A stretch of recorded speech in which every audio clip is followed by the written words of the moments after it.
This video is brought to you by SCDKey, the best website that you may visit in terms of very affordable deals and best offer para sa application softwares, games, and yes, operating system. And syempre, napakadali rin mag-sign up since you can just sign up using your social media account or Google account or manually sign up sa kanilang website.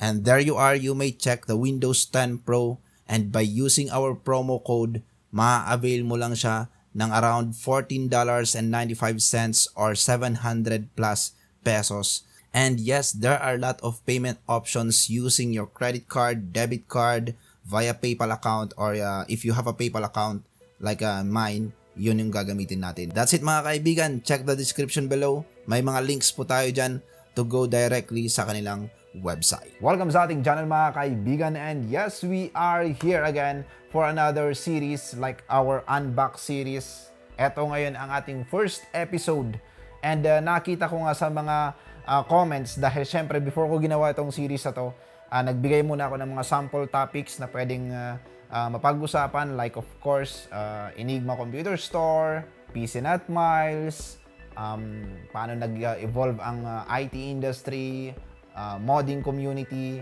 PC build reactions, and yan ang mga ilang sa mga topics na nabanggit ko po dun sa ating Facebook page. Pero kadalasan sa atin is doon ako nagulat, sobrang dami palang interested na malaman yung kwento ng Enigma Computer Store. Well, gusto kong pag-usapan kagad yun, pero as of now kasi meron akong detalye na gusto ko pang makuha from their side before talaga sila nag-close. Kasi alam ko kung paano, kung bakit sila nag-close. Siyempre, nakapag-usap kami nung may-ari mga few months, I think almost a year before nag-close yung computer store nila. Pero syempre, yung date before na nag-close, yun ang kailangan ko pang malaman, and then yun, isi-share ko po sa inyo mga kaibigan. So promise, hindi ko po gagawin yung susunod na episode after this kung hindi Enigma po yung pag-uusapan natin. And yes, ang topic po natin ngayon is all about PC build reactions. Syempre, pag-uusapan natin dito ngayon is all about the computer builds na ginagawa ng mga computer stores. So, iisa-isahin natin as of March 2021, March 1st, 2021, yung pinaka-last 2 or 3 builds na para sa akin. Kumbaga, pipili lang ako sa last 3 builds na pinost ng isang computer store. Tapos, doon po tayo magre-react. Ano pong reaction natin doon sa kanilang PC build. And of course, kung mayroon tayong makikita sa kanilang page. So, magsisimula ako south. Magsisimula tayo sa Mindanao. Ano ba yung mga kilalang computer store dyan sa Mindanao? DFE. Okay, Davao Future Bright Enterprises. Yun natin. Davao Future Bright Enterprises. So, sisilipin natin yung page ni Sir DFE. Ayun, wala akong makita eh. So, shoutouts na lang sa mga taga-DFE dyan. And next time, sa next na episode ng PC Build Reactions ko na lang hahanapin kung saan yung mga PC builds natin. Medyo hindi ko mahanap eh. Medyo nakarami na akong scroll. So next natin is AdTech. Okay, AdTech. Alright. So eto ngayon, pupunta tayo sa kanilang huling pinost na build, NZXT upgrade. So, nag-upgrade siya with NZXT H510 Elite Black, NZXT Kraken X63, NZXT AER RGB fans, and NZXT Hue 2 LED. And it's really good yung kanilang ginamit na AIO. Tamang-tama, X63 talaga yung pinaka the best na AIO na ilalagay mo sa front mount ng isang chassis. And eto na naman tayo. May mga magku-question na naman na, Sir, mali yung ginawa niya. Yung kanyang AIO nakamount sa harap. Wala naman tayong ibang pagmamountan ng AIO. Hindi naman natin pwedeng i-mount sa taas kasi single fan lang naman po sa taas. Same with the rear, single fan lang din po siya. Well, ito lang yung gusto ko ding i-clarify regarding that concern. Yes, we know, Gamers Nexus is really a good YouTuber, tech reviewer. I mean, I salute him. Very technical guy. Buildzoid, yung isa sa mga kasama niya. They are really good. Electronic-wise. Pero there are things that can be reconsidered, especially that in the long term ng pagbebenta na rin ng computer store. And even with this kind of store na, yun yan, AdTech, decades na po sila. Based sa ating survey, wala pa naman tayong significant issues or numbers of RMA na ang dahilan is nasira yung pump ng dahil lang nakamount siya sa harap. Well, it's better if you will mount it on top, if it's compatible or pwede. Pero of course, if there's no choice, it's not also bad na i-mount natin siya sa harap. Pwedeng sabihin nyo rin sa akin dito na, dapat pwede niya namang i-reverse yung radiator eh. Ang gagawin niya, yung radiator is i-flip niya para yung tube pababa. Well, it's right. Pero ang pangit tingnan, di ba? Okay naman yun. Pwede naman yun. Especially if it's allowed dun sa setup ng build. Katulad nitong ginawa nila. Kung titingnan natin, yung client gusto niyang pleasing tingnan yung build. Naka-sleeves pa nga ng black eh. At the same time, medyo may kahabaan yung video card. So kung imamount mo to pababa, medyo mahihirapan na ma-route yung tube ng AIO from the pump to the radiator. So, for me, personally, the best na gagawin dito is etong ginawa na nila. There's nothing better than this. Especially that nowadays, most of the high-end video cards are triple fan and almost 300mm yung length. Pero if there's another recommendation, magpapalit siya ng chassis. Pero tulad yan ng sinabi ko, there's always that kind of certain threshold. Well, reviews is telling us that numbers won't lie. This should be the number. Pero tulad ng sinasabi ko rin sa mga reviews ko, like sa VRM, hindi naman kailangan na yung VRM mo is nasa 50 degrees Celsius. As long as it's not exceeding 85 degrees with this threshold, ibig sabihin good yan as doon sa motherboard na 50 degrees Celsius. Kasi in the end of the day, there will be no significant impact in terms of performance kasi dikit lang naman sila eh. Unless yung VRM talaga niya or yung temperature niya is going 100 degrees Celsius, then that's the time that you may complain na hindi tama. So same, if we will relate to this kind of scenario, wala namang issue. Okay, so shout out sa AdTech Computer Sales. And yes, this is really a very cool build. I like the aesthetics, the black, the choice ng motherboard, X570 Aorus Elite, a very legendary motherboard. I think if there is a motherboard that you can compete with MSI X570 Tomahawk in terms of price to performance ratio, then this Aorus X570 Aorus Elite. Tapos meron ng Wi-Fi yata yung bagong variant nila. I rarely featured, medyo bibihira na ako nag-feature ng mga gigabyte motherboard sa ating channel. Pero hindi naman po ibig sabihin nun is hindi ko sila recommended.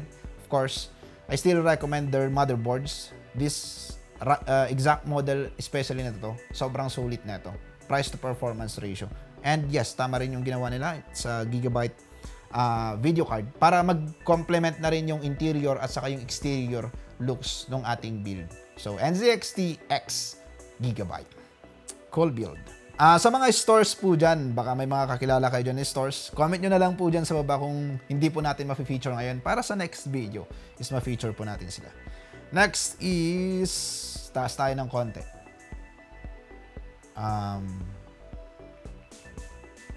Joyo Marketing. Joyo Marketing. Cebu. Meron silang feature na build, pero wala yung mismong build.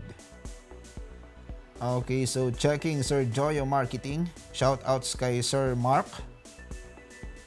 Tingnan natin. Sana meron sila yung build. Mostly kasi sa Joyo Marketing is ginagawa nila is pinipicture lang yung component. Oops, wala. So shoutouts na lang sa Joyo Marketing. And hopefully mahanap ko yung mga PC builds nyo sa ating next episode. So, strategic gaming. Well, as usual, meron ulit silang halimaw na PC build. And eto nga po mga kaibigan, it is the Intel Core i7-10900KA Avengers Edition. Z490F, 1TB, 2TB Crucial BX500 SSD, 4TB. Daming storage na ito And Asus ROG. Almost ROG lahat. And Lian Li Streamer. Alright, so it's a almost ROG straight PC build. Of course, kumbaga ang hindi na lang Asus dito is yung mismong Streamer Plus, yung case fan, at saka yung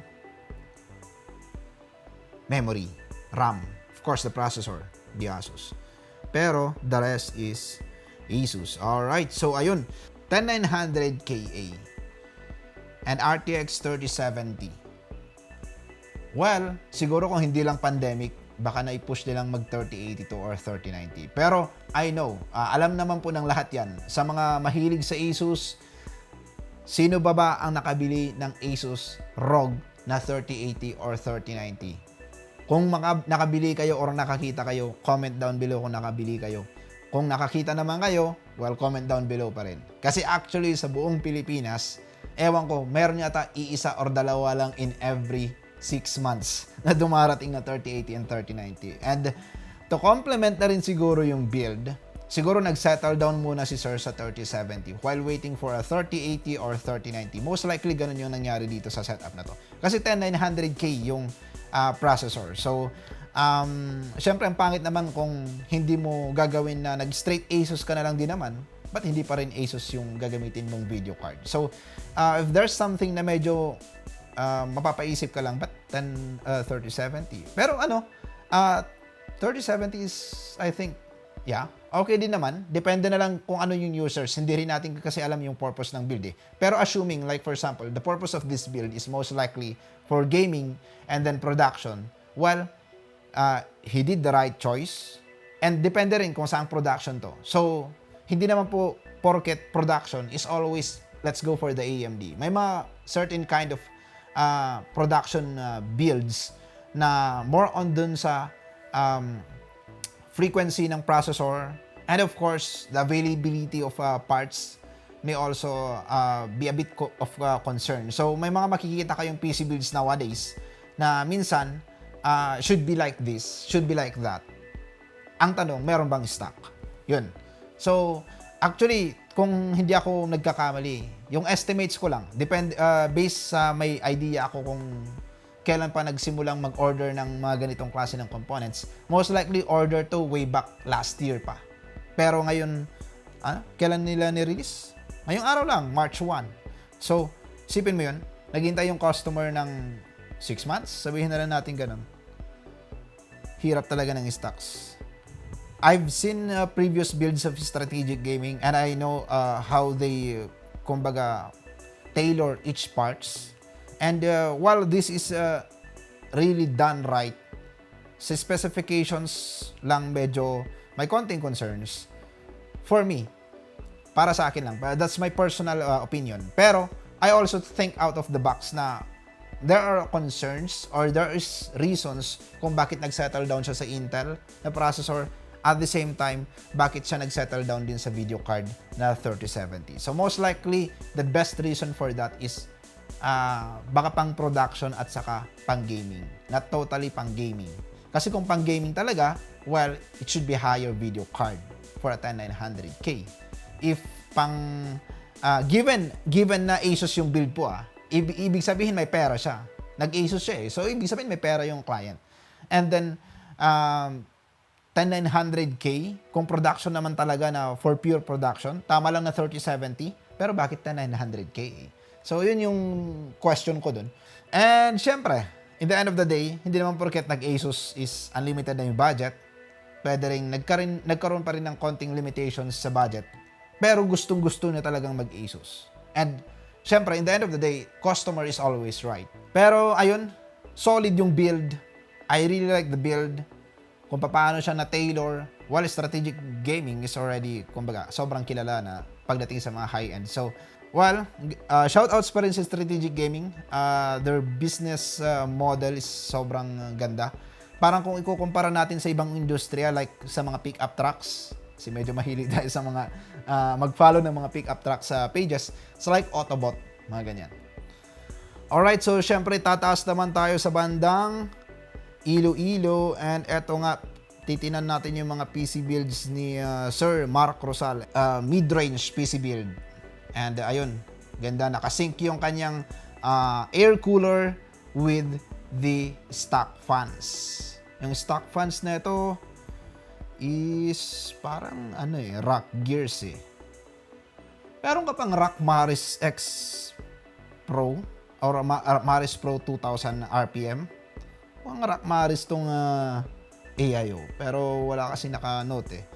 And yes, ang ganda nung kanyang air cooler. It's a deep cool.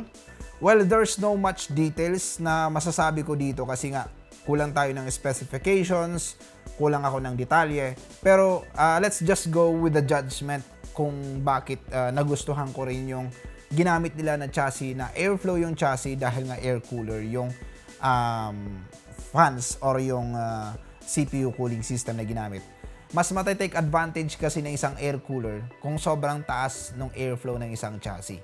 Dahil alam naman po natin mga kaibigan na sa pag-dissipate ng heat, there's no other element involved, unlike with an AIO na merong tubig, which is yung tubig ang pwedeng mag-delay doon sa isang AIO para ma-reach yung state na mataas yung temperature o kung saan mag-steady yung temperature na mainit. Unlike with an air cooler na pag once there's no more airflow compared sa AIO, iinit kagad yan. Mas mabilis mag-spike yung temperature. Well, that is shown in my previous video of AIO versus air cooler. Pero mas i-highlight ko yung ganyang klase ng topic soon with another benchmark or with another review na gagawin natin, experiment. I-redo ko po yun na doon tayo mag-focus about doon sa scenario na yun. Kasi actually nakita ko siya during the experiment time, like doing the benchmark outside the chassis, open case versus inside the chassis. Pero hindi ko lang masyadong na-highlight kasi sobrang dami or sobrang broad ng topic that time. Kaya parang na-feature lang siya. And of course, syempre, shoutouts sa mga taga-Lasertec po dyan. Your computer store sa Iloilo. And yun, papunta na tayo, paakyat na tayo sa NCR. Well, dito sa bandang NCR, medyo bibihira yung mga nagpo-post ng mga project builds. Pero of course, shoutouts na lang din natin sila. PC Hub, JDM, ECPC, Sir Mike of ECPC, Sir Tommy of ECPC, and sino pa ba? Ano pa ba yung mga computer store? Well, ang pupuntahan natin ngayon is yung alam kong nagpo-post. Tingnan natin si Softbox Solutions. Softbox Solutions. With this, yes, ayun, 3 days ago, bound to Isabela. Wow! It's a black and white PC build from Softbox Solutions. Meron siyang ZoomFlow 240X, Ventus 1660 Super, Ryzen 5, if not mistaken, 3600 or 3500X, 512 NVMe. It's really done right. B450M Mortar Max. Ang galing ng PC build na to. It's really done right. Perfect yung pagkakagawa ng PC build. Kasi unang-una, alam naman natin na pandemic, pahirapan ng pyesa ngayon. White na pyesa, mahirap makahanap niyan. And what they did, isang ginawa nila, yung motherboard at saka video card, black. So siya yung nagbigay ng contrast dun sa PC build. Kasi yung ginamit na nila sa RAM, white. So yung RAM ngayon, siya yung nagbigay ng contrast dun sa bandang gitna ng PC build sa interior. Plus yung AIO na white. And it's an RGB AIO ZoomFlow. And yung fans, black. Pero white yung fans ng AIO. Tapos yung mesh sa harap ng chassis is black. So ayun, given the pandemic, nagawa nilang maganda pa rin yung kakalabasan. Aesthetics, perfect. Wala na akong maiisip na pwede pang gawin or idagdag. Maybe just yung sleeves. Magdagdag ng black and white. I prefer the black and white sleeves rather than going for the pure white sleeves. Siguro yun na lang, parang kumbaga future, kung meron ng stock, yun yung idadagdag ng client para mas maging connected pa yung interior sa exterior. Pero other than that, without the accessories na sleeves, cool. And yes, moving on to dun sa mga pyesa na ginamit, Ryzen 5 3600, nag-invest siya muna sa processor, motherboard, kasi most likely budget itong PC build. Then yung kanyang SSD is 512GB NVMe muna. Pansamantala, you can install esports games like Valorant, Dota 2, CSGO. Then later on, avail another hard drive para naman sa mga heavier games. So 512GB NVMe SSD is, I think, the perfect SSD that you may have, especially kung medyo tight na sa budget and wala nang pambili ng additional pa na hard drive. So mag-settle down ka na lang muna sa higher primary storage. Kaysa naman mag 240GB ka, then 1 tera, later on, mapipilitan ka pa rin mag-upgrade. Unless kung may budget ka, then maybe you can settle down with lower primary storage. Pero nowadays, na sobrang tumataas na rin yung requirements pagdating sa OS and other softwares, I think 512GB or 480GB NVMe SSDs are the recommended ones pagdating sa primary storage. And yes, shout out sa Softbox Solutions. Now let's move on sa ating next na computer store, PC Configure. Packet tayo ng packet. Last na to si PC Configure. Masyado nang mapapahaba yung ating video. Kaya next time ulit, mga kaibigan. Kaya kung may gusto kayo or favorite kayong computer store na na-skip natin or hindi natin nabanggit dito, feel free to comment down below para i-check naman natin sa ating mga susunod na episodes. So let's go and check PC Configure. Alright. Sobrang tagal na natin nag-scroll. Di ko na mahanap kung nasaan yung PC builds. Yun pala. Meron pala silang another page na PC Config. Tingnan mo naman, so sobrang dami ng PC build nila, gumawa na sila ng separate page para sa kanilang mga PC builds. Lakas talaga. Pero baka mamaya sugurin tayo ni Sir Ian. Mabilis pa naman makarating yun dito. Nakakamaro eh. Alright, so let's check this MSI PC build. It's an AMD Ryzen 3700X B550 Tomahawk Team Delta 2x16 3600 1 tera NVMe and storage hard drive, 850 watts gold, MSI 360R, TechWare VXR 3070. So MSI yung video card, yung AIO, at saka yung motherboard. So basically, yung mga primary components na most likely maaninag mo, like for example sa loob, dahil ito naman is a VXR chassis, so most likely makikita mo kagad yung view niya, front at saka side view, is all MSI. And yes, it's really the right thing to do if this is the PC build. And tama din yung combination. It's a Ryzen 7 3700X with an RTX 3070 na, sir, pakilakilakihan po yung mga text sa mga image. Mahirap basahin eh. Well, the thing is, ang ganda ng mga combination na nagawa nila. And given a pandemic, swerte nung nakabili nito dahil lahat ng piyesa na ginamit is match lahat. Hindi ka pumunta or nag-settle down sa sobrang taas na processor para sa iyong video card, and hindi ka rin nag-settle down sa sobrang taas na video card para sa iyong processor. For me, aesthetics-wise and choice of components are perfect. Hindi ko lang sure yung ang ganda din nung kanilang ginamit na fans is an AZA fans. This is actually a new player in the IT industry right now.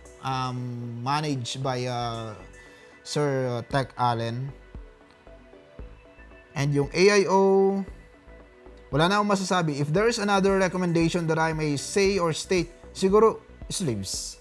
Yun lang, pampaganda, pampadagdag na lang. And if this build is done for a purpose ng production at the same time gaming, it's really the perfect build that you may recommend at this kind of budget. Pero kung sabi nila dito, 3700 is now one of the best CPUs for gaming, PC gamer. Sir, quote lang pala yon. So hindi natin alam kung anong purpose talaga ng build. Pero sinabi din niya, 109,000. Swerte mo, 109,000. Ganito yung nagawa mong PC build. Sure, quiet, fast, and powerful, just minus the bling. Although we did get carried away with all the RGBs of the MSI Mag Core Liquid 360R. Aba, may pag-ganon-ganon sila, ha? Well, joke lang, sir. Yes, 109,000, 3700X with the 3070 is right. For me personally lang, more on the production and the gaming purpose. Parang kumbaga balance. Not totally for gaming alone. Kasi kung for gaming lang talaga yung build, then you should have settled down for a higher processor. Pero, well, maiintindihan ko rin naman kung pag gaming talaga yung build, given na din na pandemic, tulad ng paulit-ulit kong sinasabi kanina, is mahirap din naman ang processor. Pero hindi naman masyadong shortage yung 5800X. Bakit hindi nag 5800X to? Kung pang gaming. Pero baka syempre, budget din. I-consider din natin yung budget. Like, bakit ko kasi nasasabi na for production at the same time gaming? Given, kunwari, yung budget ng customers, medyo limited na. The difference of 3700X and 5800X is 10K. Pwede nyo sabihin sa akin, edi mag 5600X siya. Yun nga, sir, 5600X sana. Kaso nga lang, dahil nga sinabi ko na pwedeng possibly for production din, kailangan niya rin ng mas maraming cores. So, there are multi-threaded applications na pwede niyang panggamitan. Like, for example, he will be using Autodesk Revit or he will be into architecture and engineering projects. Then, there's a reason why he settled down for a 3700X. So, ito yung mga kaibigan. How I judge PC builds posted by computer stores. I'm judging it based doon sa situation na pwede kong i-consider like budget. Pangalawa, the purpose of the PC build. And of course, yung customer. Kasi not all of the time, lahat ng nakikita niyong PC builds, gusto ng computer store gawin yun. Of course, in the end of the day, ang magdedictate pa rin ng PC build is kung magkano yung kaya ng client, kung ano yung available na parts, at the same time, kung ano yung purpose ng PC build. So, in my case, if there are cases na pwedeng mangyari, like, but 3060 yung video card, pero yung processor is Ryzen 9. Dahil nga po, pang-revit niya yung build. Pag nakita mo naman, bakit 3090? Tapos yung processor niya is 5800X lang. More on gaming. Pero, more on production din. Pero, more on loom yun. Alright? So, edi mag 5950X siya. Sir, budget. Medyo kulang na. 25K versus 50K, that's 25K difference. Anong mas gagamitin mo? Processor ba or video card? More on video card ang gagamitin po sa loom yun. Pagdating sa rendering. Hindi naman. Pagdating naman sa editing, edi magdagdag ng RAM. Edi magtaas din ng processor. Well, in the end of the day, depende pa rin sa situation. So that's how we judge. We always think out of the box para mas madali nating mahusgahan kung bakit eto at bakit yan po ang ginamit nila. So in the end of the day, we have seen PC builds and hopefully you have heard my recommendations with those PC builds or my reactions with those PC builds. More videos like this in the future. Comment down your favorite computer store. Feature natin dito sa ating channel and shoutouts to everyone. Thank you guys and have a nice day ahead.